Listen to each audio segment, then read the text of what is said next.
on this episode of A Tale of Two Hygienists. First two, they were tasked with developing a hygiene department at an office because there was like zero. For me, that's exciting. I can bring something that I know is amazing, and I can start something in a different country that they don't have that I know is going to serve the population. If someone wants to do something like this, it's never because, oh my gosh, I'm going to go over there, I'm going to come back rich. It's more of like, oh my gosh, I was big, I was part of something bigger, larger than myself. You know, I was sharing my profession with a part of the world that doesn't have it. I was able to experience a different culture. I was able to immerse myself in something completely different that I'm not accustomed to, right? And obviously, they get paid, right? It's not a volunteer thing. The company currently is paying for all housing. You get a car, medical insurance, pay for the visas, they pay for your trip over and your trip back. Yeah, this is a tale, oh yeah, a tale of two hygienists. So there might be only one, bringing the best of dental knowledge, and we do it all with ease. We cover oral health and screening, and preventing gum disease. We're gonna do a lot of learning, and have a little bit of fun working at the dentist. A tale of two hygienists. Welcome back, everyone, to another episode of A Tale of Two Hygienists podcast. I'm your host, Andrew Johnston, and thank you so much for making us a part of your day. This week, we have a really great episode, a great conversation with Angie Stone. And for you longtime listeners, you will remember her fondly. She's awesome. But for you new listeners, well, dang, isn't it your lucky day to get to know an absolute legend in our industry? And I know that she hates when I say that. She's so humble. She doesn't want me to put that much emphasis on what she's accomplished. But if you could step out and look objectively at it, you know, she was a pioneer in many ways for home care given to those who couldn't make it into the offices. And with that came a bunch of things that she had to deal with. There was so much red tape just to be able to brush someone's teeth. There was so many people who were just counting her out and telling her she was crazy. That was a terrible idea. But she did it. And there are lives that she was able to touch that, you know, other people, they wouldn't even bother to try. And so I absolutely love her for that. But that's not what we're going to be talking about today. We're actually going to be talking about a career pivot that she made into recruiting and placing hygienists in clinics abroad. So in this particular episode, you'll learn, well, I think you'll learn a little bit about maybe another avenue. So let's say you're a hygienist that's working only maybe a few days clinical and you want to pick up something else working from home. Or if you're a hygienist that's maybe ready for an adventure and she has an opportunity for you, maybe in Ghana, that might be up your alley. So we'll see. Give this episode a listen to find out if either one of those are options for you. Super big thanks to Angie for her time. And with that, let's just get right into the episode. Tale of two hygienists. All right, listeners, welcome to the interview portion of the podcast, joined today by Angie freaking Stone. Welcome back, buddy. Yay. Thank you, Andrew. Oh my gosh, it's so good to be with you again. Do you know, I can't remember what episode numbers you were on, but I mean, it's super, super early on. Single digits, maybe even, or like maybe teens. And then also again in like the 60s, and then another one like probably in the early hundreds. You've been on so many times. Do you know that we're going to be celebrating number 500 this year? No way. Isn't that crazy? Yes. And That's you were with us insane. from the very beginning. Yeah. So I'm happy to have you back on. Listeners, the reason why we are getting her on is because, Angie, I saw a post that you had done. Well, I've seen several of your posts, but just recently you were looking to add, I think it was like the fourth hygienist or the third hygienist or something like that in Ghana, was it? Mm-hmm. Tell me more about this. You're recruiting and you're finding and sending hygienists overseas. Yeah, it's kind of crazy, right? It's kind of crazy how this all kind of came about. And I don't know if you want to hear the history of how that. I do. Kind of I want to hear everything. Yeah. Yes. So I was recovering from carpal tunnel surgery on both wrists. Probably, it must have been, what's this? This is 25. Everything goes so fast, right? So it must have been in 22. Yeah. In 2022. And I had my mom at an appointment. I'm sitting on the reception area. My phone rings and I didn't know who it was. I picked it up and it was a recruiter. He starts talking to me if I want to do dental hygiene. I'm like, sitting here with my wrist bandages. I'm like, yeah, I don't think that's going to happen. No, not doing any hygiene right yet. And so we talked and we were on the phone and he said, oh my gosh, you are so good on the phone. And I'm like, well, thank you, okay. And he goes, I'm looking for a hygiene recruiter. And I'm like, really? I don't know what that looks like, but he said, would you be interested in being a recruiter? I'm like, I don't know. I have no idea. You're like, what is it exactly? I don't even know. I mean, I knew about recruiting, but I didn't know about recruiting. And so Yeah. here I was, with my wrists bandaged and couldn't work and was just kind of hanging out. So I said, sure. So I just took him up on it and I started recruiting. And I wrote an article for RDH magazine. And so I just started recruiting. And I wrote an article for RDH magazine and it hit the internet. And I woke up to an email that said, hey, I think you can help us. I'm like, yeah, you don't know. I can't help you. I don't know the first thing what I'm doing. And it was this woman who was starting a dental practice, a U.S. style dental practice. They had dentists and everything already working, and they wanted to bring U.S. style hygiene to Ghana. And I was like, okay. So I went to my boss and he's like, no way. No way. I'm like, what do you mean, no way? He's like, you will never find a hygienist that wants to go to Ghana. And I said, you do not know hygienists. You do not know hygienists, dude. And so he said, all right, we'll roll with it. And so I not only found one, I found two. And so that was like the inception. And there is no dental hygiene in Ghana. There's no hygienists. Mm.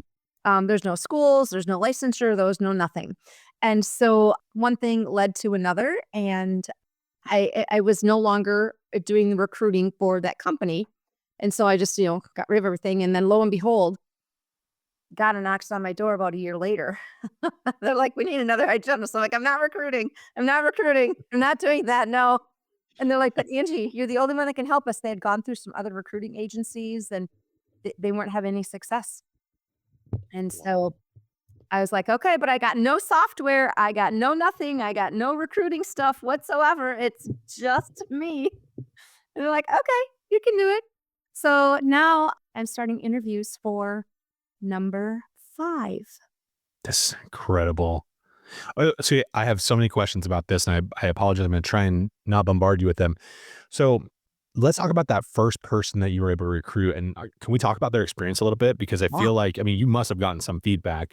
Yeah. You're sending people to a place that dental hygiene isn't even established. Mm-hmm. There's got to be all sorts of complications in getting people to keep appointments. People have different cultural styles of, what is the normal, what is not the norm. Can you be 15 minutes late? And here in the States, you better not be 15 minutes late. And if you are 15 minutes late, you better not use the bathroom. We have all sorts of different things. So what was their, what were you selling them on for that very, very first one if you didn't really know what it was going to be? Yeah. So the very first one was fascinating. The first two, they went together. They were tasked with developing a hygiene department at an office because there was zero guys, zero. And so I kind of was like, for me, that's exciting, right? It's like I can bring something that I know is amazing. And I can start something in a different country that they don't have that I know is going to serve the population. And so that's kind of how I looked at it, because if I was the one going, that's what I would be excited about, is to build this dental hygiene not school program, but in office, dental hygiene department, let's say, and start that from ground up. But it was challenging. It was a challenge. So the infection control is one of the biggest things that I heard about because it's just different, right? We have different standards, but that's exactly what the owners of the practice were looking for. They wanted to up their standards, and they knew that hygienists could do that. And so they're developing protocols, and they're ordering instruments, and they're from ground zero, and they're teaching the Ghanaian people that are there working in the office how to sterilize. And so try to think about that dynamic, right? How you come in there and now you're telling people that are there how to do their job, right? And now we're going to use this different standard. So that was a challenge. But I'll tell you what, those first two that went, they were like warriors. It's a good environment in general, though, right? It's not like they're going into, a war zone or, somewhere that isn't safe. And at the same time, it's a completely different culture, right? But they were up for the task. And one of the first ones that went, she just signed her 3rd-year contract. So she loves it. She loves it. Yeah. Now, I mean, there's not really a language barrier. They all speak English They all well speak enough. English, however, they have, there's thick accents, right? And so, and on the Ghanaian side, we are hard to understand too, I'm sure, right? Because Oh we yeah, speak we completely have an accent differently. too. We have accents too that they're like, wait, Yeah, what? it's the American accent rather than It's the like the American British accent, accent or right? whatever. Yeah, Yeah. exactly. Yeah. So the owners of this dental practice are they want to bring a U.S. style, or they are like American They are not establishing. Americans. They're not. They're Ghanaians. Interesting. So what was like the motivation, I guess, to change to a U.S. style when, I mean, I can't imagine there's gonna be a huge increase in production by doing it that way. Right. So get this, Andrew, get this. This woman who had this idea, she went to college here in the States and she experienced US style dentistry and dental hygiene. And Oh, she went okay. back and she said to her husband, our population has got to experience this. So she's not even dental. Oh my gosh. I Not didn't even think even. that that could be a thing. Interesting. So Mm. then does she hire a dentist then to also Yeah, work so there's there? dentists, they have, international dentists that are there. They've got specialists that are there. They've got, I mean, they've got more technology in that practice than a lot of US dental offices. Really?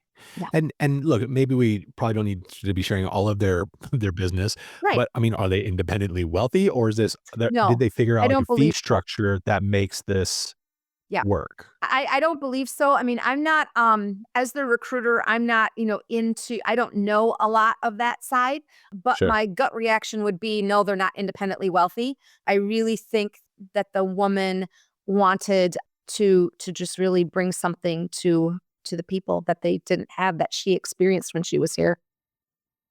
And so the feedback from, these first few hygienists when they were introducing this thing to people who had never had this before, and it was not a part of their culture ever before to have, hygiene type appointments, were they having a difficult time trying to get patients to understand what we were doing there, or was it pretty embraced quickly?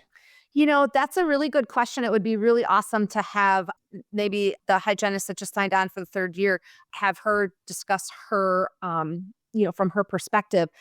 I don't really want to answer for anybody. Of And so course. as the recruiter, it's like that's not really my space, right? It's not really my Mhm. space to understand all the inner workings of the practice, right?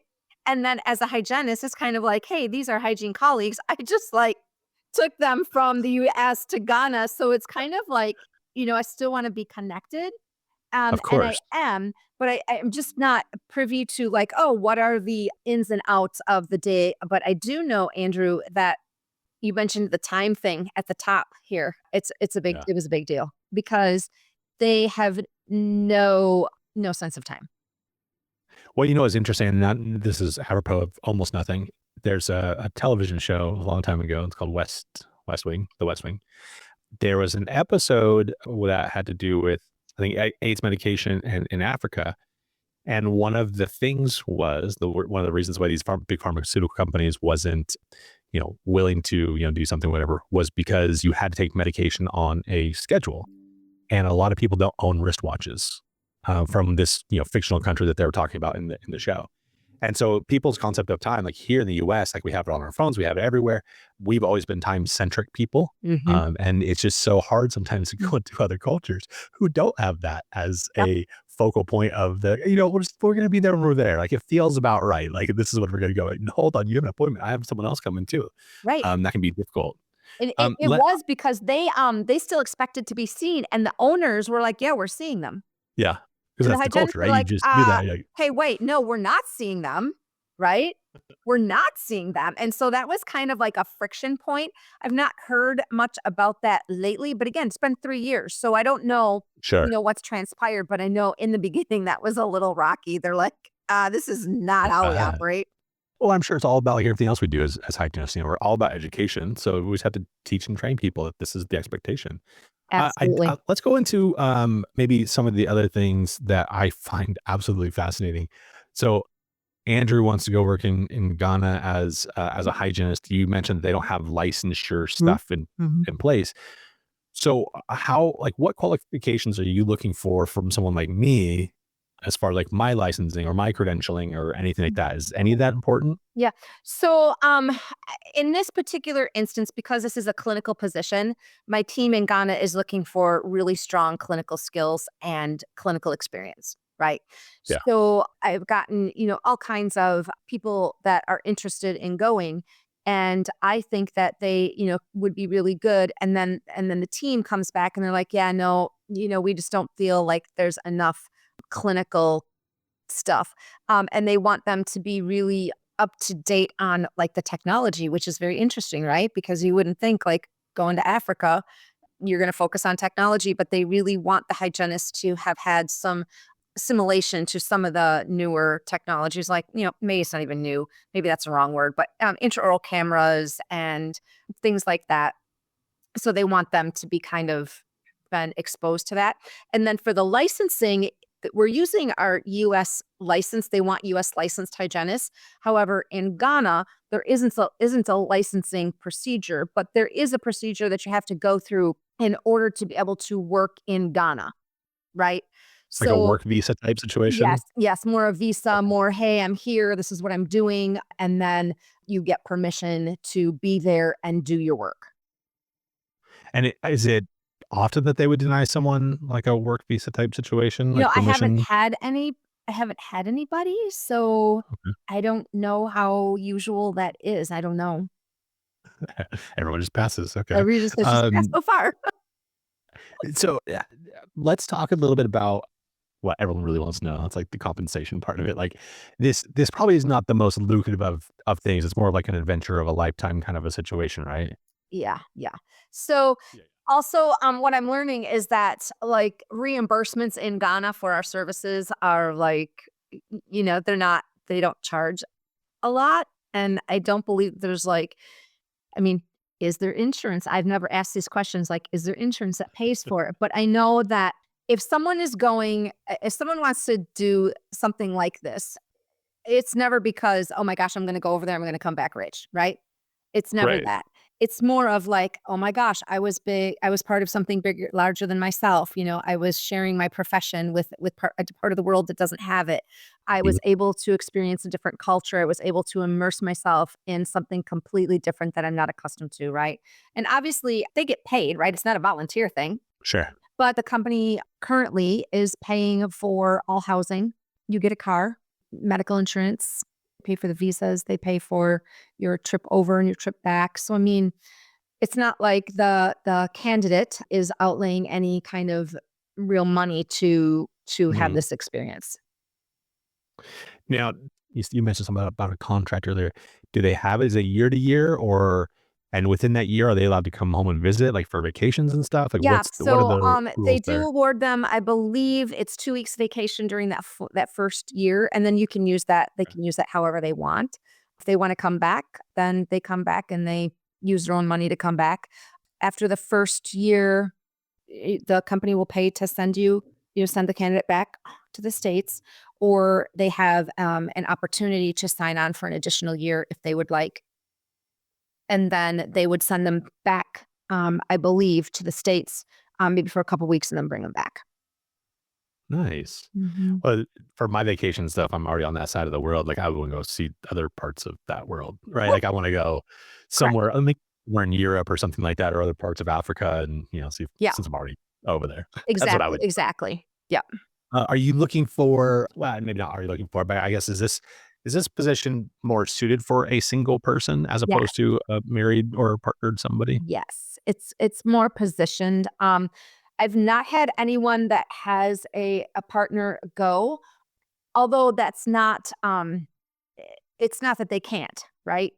Mhm, It just mhm. gets to be more cumbersome, I think, for people to be like, "Oh my gosh, now we're both going," right? And what does that look like? And you have to pay for the partner. right? I have to pay for them to go. And then, what is the partner going to do Yeah. all day, every day, Just right? hang out, You play know, video games. yeah. Or, I have had some candidates that have, partners that like maybe have their own business that's online that have considered the position. But it's never really panned out. Is the infrastructure for this area, I mean, they have strong Wi-Fi and fast internet and all that kind Yeah. of stuff too? Yes. Okay. So it's pretty, I mean, I think a lot of times when especially Westerners think of, Ghana, I think that we don't think of it as being a very, rich country. And Yep. so I think that we kinda go to, like, third world type scenarios in our head. Yep. It's This not isn't that. what that's like. It's not that. Interesting. No. Interesting. Yep. It sounds really fantastic. I mean, what question do you wish I would have asked you that we didn't get a chance to talk about yet? I think we've pretty well covered everything. I think that obviously the culture is way different. It's way different than maybe going, over to Europe that is similar to what we have in the United States. I think that Africa is, it's a big culture difference. And so I think that that's For one sure. of the things that whomever wanted to do a position like this, maybe somewhere else with another organization. I have a friend, and you know her as well. She's over in Ghana right now with, I think it's Alliance for Smiles, repairing cleft lips, and Mhm. palates, cleft palates. And, the places that she's been to do this work with that organization is amazing too. Culture differences. You get immersed in the culture. You get to go a little, sightseeing, I think for a day or two. And I think that's like maybe a 2 or 3 week stint. So there are other international opportunities, right? Mhm. Besides having to go somewhere and commit to a year. And this particular hygienist I'm talking about that is over there now with the cleft palates, I think she practiced, I want to say in Switzerland or Sweden, one of the two, for a year or two. So I don't know if that's still a thing, but there are international opportunities that are out there. Again, if that's something that someone is interested in, I think maybe connecting with the International Federation of Dental Hygienists or something. I don't know if someone, I think that there are opportunities, but we just don't really have them readily in our brains. Sure, sure.